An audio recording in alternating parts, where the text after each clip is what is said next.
मोहनारे सार बंटन अनियमितता और चढ़ा दर रे बिक्री अभियोग सारा ओडिशा रे एबे सार संकट सबुठी चाषी को सठिक भावे सार मिलुनथबा अभियोग होइतिबा बेले आज गजपति जिला मोहनारे मध्य समान अभियोग होइछि।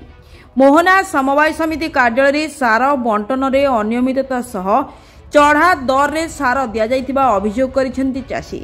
सार पाई सकाळ 9 टारू मोहना समवाय समिति कार्यालय आगरे भीड़ जमाइथिले चाषी।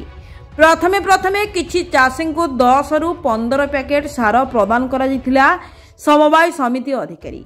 यापरे अपराह्न ठारू जने चाषी को केवल 2 पैकेट सार दियाजिबो बोली कहिथिले अधिकारी। एहाको नै चाषीक मध्यरे उत्तेजना प्रकाश पाइछि।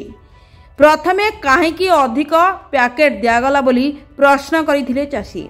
एहासह अणचाषी को मध्य सार दिया जाइथिबा अभियोग करिसेंति चाषी। अभियोग को नै उत्तेजित होइथिले समवाय समितिर निर्देशिका। एथिसह गणमाध्यम प्रतिनिधि को देखि चिहिकी उठिबा सह सांबादिकों को किए डाकिला बोली चाषी मानंकु धमक देथिले। सार दियाजिबो नै कहि कार्यालय बंद करि देई बाहर को चली जाइथिले निर्देशिका। सरकारी दर अनुसार सार पैकेट पिछा 266 टंका थिबा बेले चाषी 350 टंका निया जाइथिबा अभियोग करिसेंति चाषी।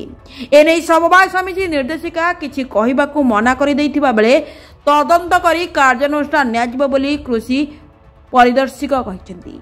गजपति जिल्लारो मनोज कुमार पाणी को रिपोर्ट ओडिशा डिजिटल न्यूज।